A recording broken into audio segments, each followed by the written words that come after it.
The sun is unforgiving in the alley behind the old basilica, its rays piercing through the gaps in the rusty roofing like truth cutting through a lie.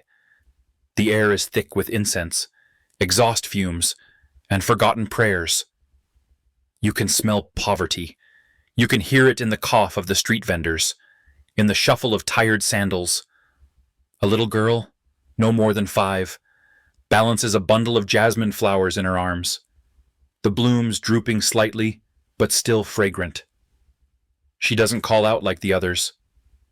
She just waits, eyes wide, mouth silent, until a figure steps out of a luxury car. You probably won't survive this story with your dry eyes intact. The heart has its own logic. And fate, well, fate doesn't ask for permission. It just arrives. So, before you get comfortable, take a moment to like the video and subscribe, but only if you genuinely enjoy what I do here. Drop your location and local time in the comments. I want to know where my listeners are tuning in from. The woman in the car is dressed in imported wool. She walks with the assurance of old money and deeper grief.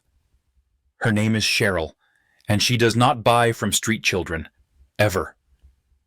But this time, something catches her. Something in the child's posture, the way she hugs the flowers as if they might disappear. Cheryl finds herself speaking before she understands why. "How much for all your flowers?" she asks gently. The little girl blinks once, twice, then, "Ma'am, all of them." "Yes." Cheryl nods. "All of them." A gasp, a tear, a smile that could melt stone. $2, ma'am. Just 2. Cheryl hands her a 5. "Keep the change." And in that moment, a spark is lit. Not of charity, but of recognition. Something ancient and inexplicable surges in Cheryl's chest as the girl runs off. Later, kneeling inside the church, Cheryl tries to pray, but the words vanish. Her fingers tremble over the pew. She closes her eyes and sees nothing but the girl's face, the arch of her brow, the imploring eyes. Cheryl rises, walks out, searches the street, but the girl is gone. "Whose child was she?" she whispers. She sees the tattered clothes, the bare feet, the resilience in the child's quiet. She thinks of children born to the streets, raised by dust and sorrow. She thinks of her own son and how her heart began breaking the day he forgot her name. Driving home.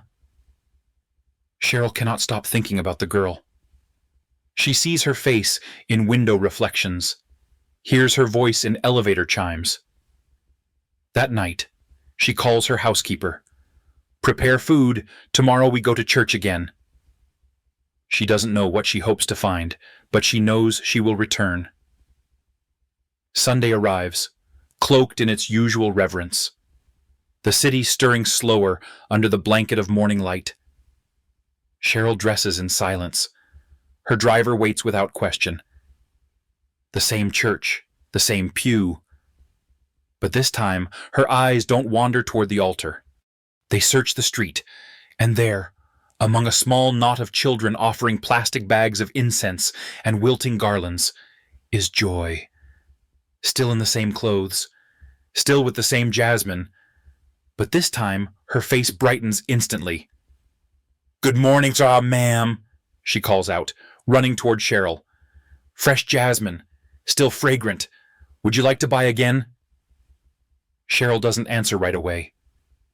She looks at the girl, really looks. Joy's eyes are wide, her smile filled with both hope and a certain practiced caution that no 5-year-old should possess. "I'll buy them all," Cheryl says again, pulling a warm container of food from her bag. "But first, what's your name?" "Joy. Joy Marie de los Santos." But Mama just calls me Joy. I'm turning 5 soon. Joy. The name hangs in the air, fitting and fragile. Where is your mother? Joy, Cheryl asks gently. Joy's face dips for the first time. She's sick. Real sick. She doesn't get up much. I sell flowers to buy her medicine. We don't have a house, just a space under the bridge. Cheryl nods slowly, kneeling down to brush a loose strand of hair from the girl's face. Well then, Joy, would you let me help? Joy's eyes flicker with hesitation. I'll have to ask Mama. She gets scared when I'm gone too long. Cheryl smiles. Ask her. I'll be back next Sunday, and if it's okay, we can buy clothes, maybe toys, definitely food.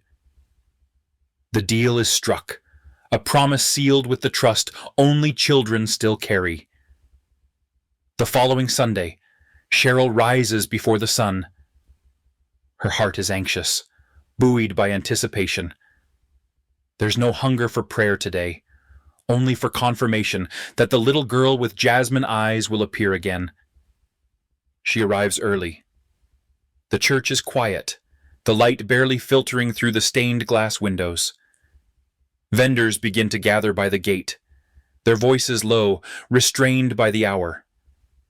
Cheryl scans them all, and then she sees her, Joy, standing where they first met, the same hopeful bundle of flowers in her hands. Her smile blooms like the morning sun as she spots Cheryl approaching. You came back, ma'am, she cries. Cheryl crouches down, opens the car's rear compartment, and pulls out a new dress, a small backpack filled with school supplies, and a freshly packed lunch. I always keep my promises, she says. Joy giggles and clutches the backpack. Mama said thank you. She said you were an angel. She wanted to meet you, but she didn't want you to see her like that. Like what? Joy hesitates, eyes darting down. She's very thin now. Sometimes she doesn't wake up for a long time. But she said I could go with you next time. She said it's okay. Cheryl feels her throat tighten. She steadies her voice. Would you take me to see her just for a moment? Joy nods solemnly and climbs into the car. What follows is a ride through layers of inequality. Wide avenues shrink into cracked side roads. Asphalt gives way to dirt, and eventually they stop. The car cannot go further. Cheryl steps out, lifts her dress delicately as she follows Joy through a maze of makeshift dwellings, cardboard, tarp, corrugated tin. The air smells of rust and stale water. Watching eyes track them silently. Finally, Joy points to a shack tucked under a highway bridge. She's in there. Cheryl bends and enters.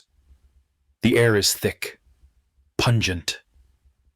A woman lies curled on a thin mat, wrapped in a blanket of damp cotton and fever. Sonia. Her skin clings to bone. Her hair is matted to her temples. Yet, when Cheryl touches her shoulder, her eyes flutter open. Ma'am, she whispers. I'm taking you both out of here, Cheryl says. Right now. No arguing. Sonia tries to sit up. Fails. I don't want charity. It's not charity, Cheryl interrupts. It's the answer to a prayer. Yours, mine, or maybe Joy's. Who knows?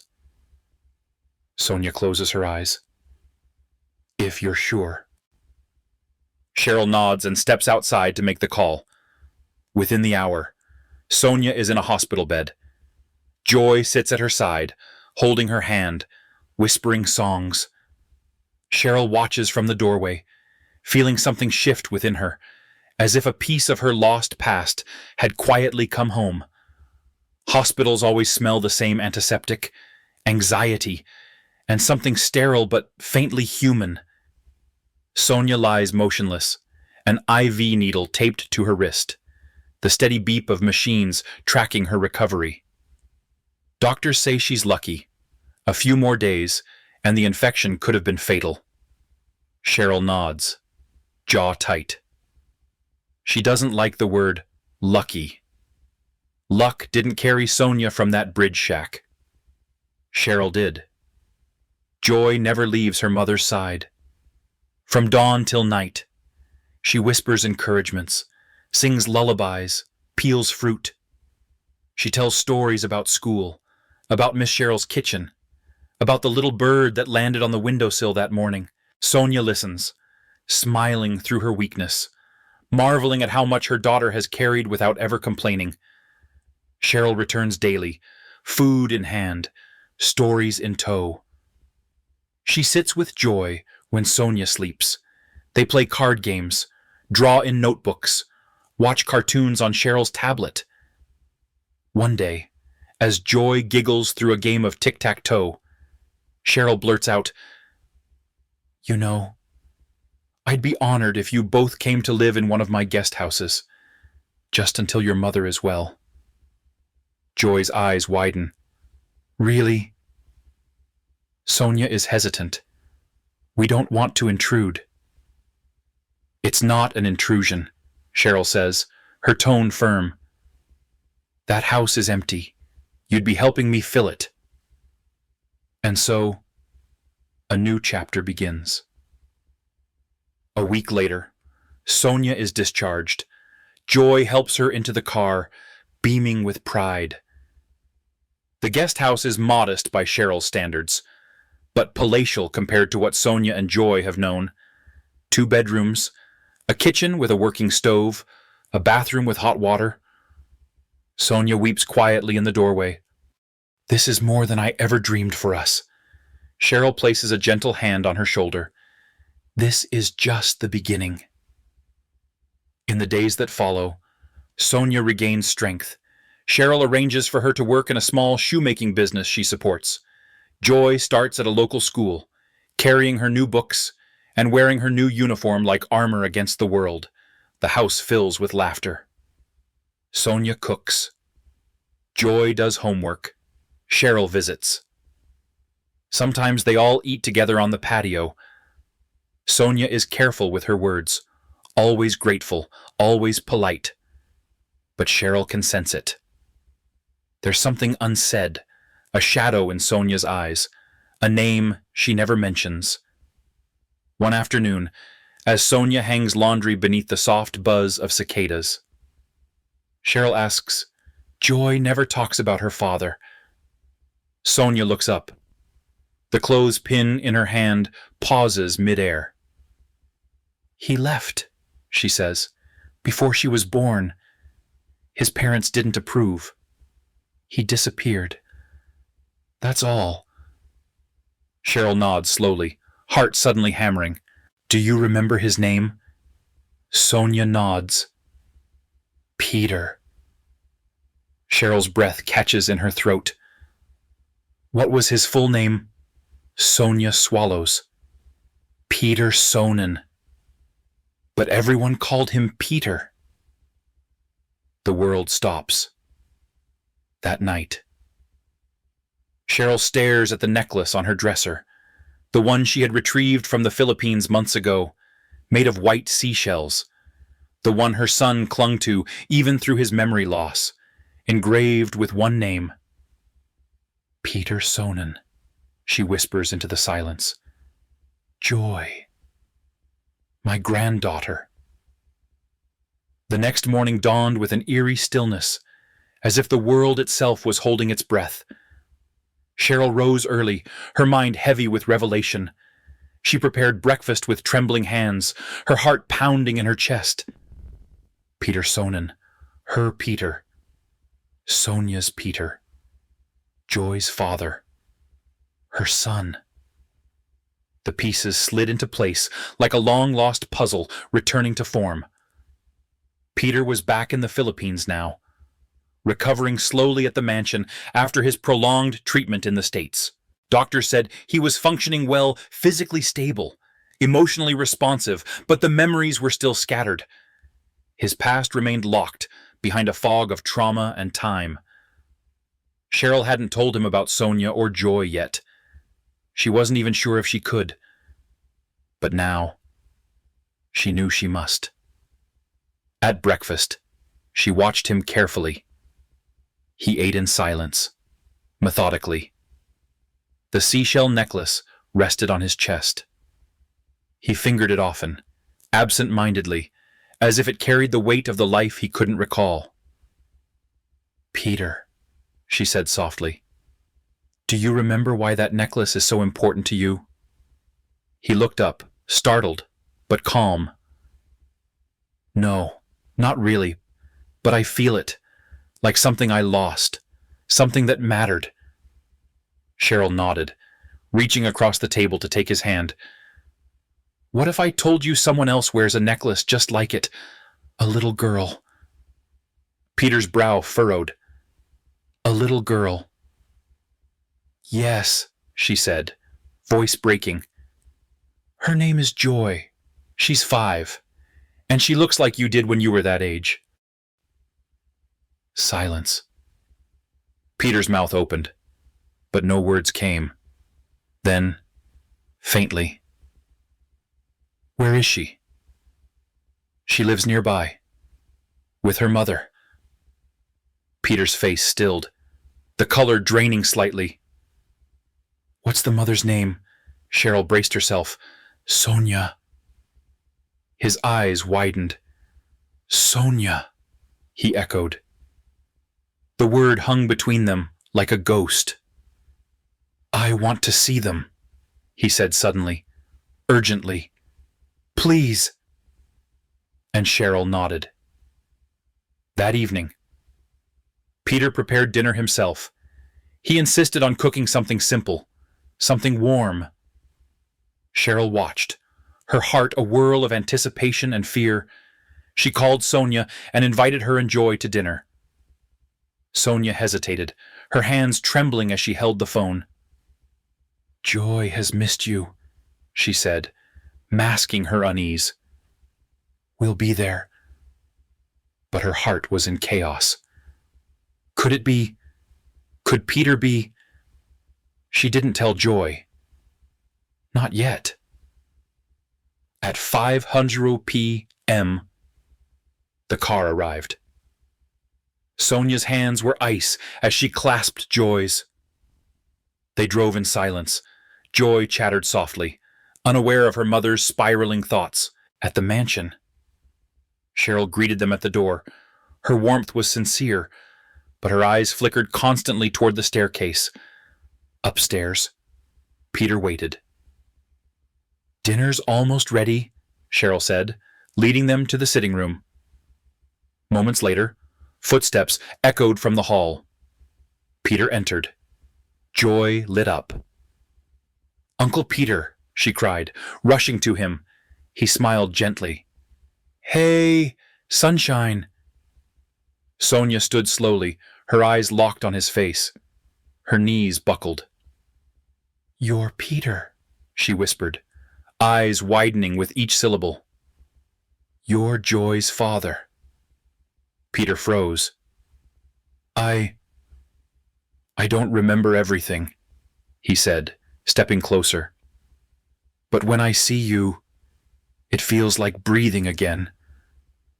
Sonia sobbed. Joy looked between them, confused. "Mama." Sonia dropped to her knees, pulling Joy into her arms. "Yes, baby. He's your father." And for the first time in years, Peter knelt, too, beside them both, and whispered, "I'm sorry. I don't know what happened, but I will never leave you again." The dining room was warm with candlelight, but the air felt fragile, like a single whisper might shatter it all. Joy sat between her parents, eyes wide, hands tightly clutching Sonia's arm. Peter's hands rested on the table, fidgeting with the edge of a napkin. He tried to speak, but no words found footing. So, Cheryl spoke instead. She told them what happened, what she knew, at least, about the accident, the coma, the slow, painful recovery, the memory loss that reduced Peter's past to shadows and feelings, and about the one thing he never let go of, the shell necklace engraved with a name he couldn't place but held to like a lifeline. Sonia listened in stunned silence. Joy watched Peter. "You really didn't leave us, Papa?" Joy asked in a small voice. Peter shook his head slowly. "I didn't know. I promise. Sweetheart, if I'd known." He trailed off. Words wouldn't suffice. He reached across the table instead. Joy placed her tiny hand in his. Sonia watched the exchange, her heart torn between joy and a pain too long buried. Later, in the quiet of the garden, Peter walked beside Sonia. "I feel like I knew you in a dream," he said. "You did," Sonia replied, a small smile tugging her lips. "A dream we once had, until the sea took you." Peter nodded. He touched the necklace around his neck, then gently lifted the one Sonia wore. Its twin. "You kept it. Always." He didn't kiss her. Not yet. The moment was too tender, too sacred. Instead, he said, "Let me earn you back. Let me learn our story again."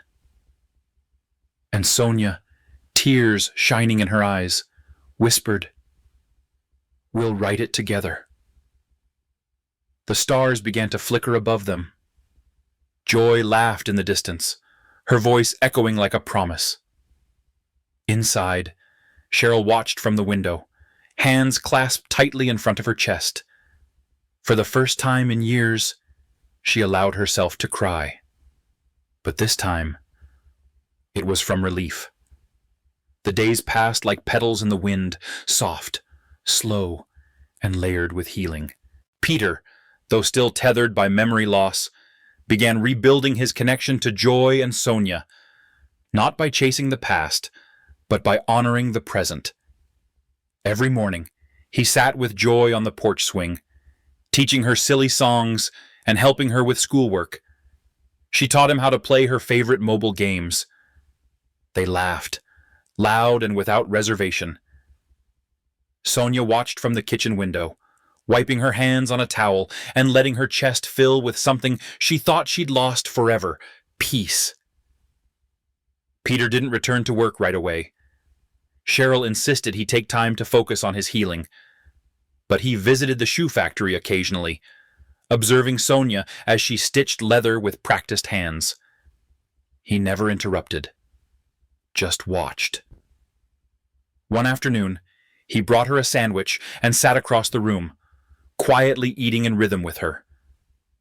They didn't talk much at first, but by the third visit, they were teasing each other again, just like they once did. Muscle memory, it seems, outlasts memory itself. At home, Joy grew bolder. She asked Peter more questions, showed him her drawings, even insisted he attend her school's family day. When he agreed, her entire face lit up. "You're really coming, Papa, not just dropping me off." "I'll be right there in the front row," Peter promised, tussling her hair. Cheryl organized a dinner one evening, just the four of them. She watched her son and his little family from across the table, the corners of her lips lifted in contentment. "So," she said gently, once dessert was served, "what now?" Sonia glanced at Peter. He reached for her hand. not to lead, but to support. "I want to make things right," Peter said. "Not just for Joy, for Sonia, for myself. I want our family to live together." Sonia's eyes filled, but she nodded. "So do I." Cheryl raised her glass. "Then let this be a new beginning." That night, as they tucked Joy into bed, she looked up at them and said, "This is my favorite day." Peter kissed her forehead. "Ours too. Little sunshine." Months rolled by like pages in a photo album, each one brighter than the last. The mansion no longer felt like a house with guests. It felt like a home with a history being rewritten. Peter proposed quietly and humbly in the very garden where he first told Sonia he wanted to earn her back. There were no fireworks, no grand gestures, just the two of them under a shower of soft rain, their hands linked, their foreheads touching. Sonia said yes with a tear and a nod. The wedding was small. Cheryl arranged it in the backyard beneath a canopy of white orchids. Only close friends and staff attended. Joy wore a flower crown and walked ahead of her mother, scattering petals with each barefoot step. Peter, in a simple gray suit, waited at the altar, his hand over his heart. When Sonia reached him, their eyes said everything. "I do," they whispered. "I always did." Their smiles replied. After the wedding, life didn't become perfect, but it became theirs. Sonia returned to the factory, this time as a co-manager. Her ideas boosted productivity, and she was beloved by the workers who now knew her story. Peter supported her, rebuilding not just his business memory, but his character from the ground up. He relearned his values and recommitted to being a father, a husband, a son. Cheryl, who once feared the quiet, now found comfort in it. She took up gardening again. Every morning, she tended to the lilies while Joy ran circles around her. Joy blossomed. She started music lessons and wrote stories about girls who lived under bridges and grew up to become queens. Her school reports were glowing. One day, her teacher called Sonia to say, "Joy stood up in class and told everyone, 'My papa forgot me once. But he came back.' That means love never leaves. It just gets a little lost." And in the evenings, when the world slowed and the house dimmed, the three of them sat together on the patio, Peter with a guitar, Sonia with a blanket over her knees, Joy curled between them. They didn't talk much. They didn't need to. As the final chapter of their journey settles like dusk over a summer field, we slow our pace. Let the noise fall away for a moment. Let your breath soften. In a world so often fractured by time, loss, and misunderstanding, Peter, Sonia, and Joy remind us that healing is not only possible, it is sacred.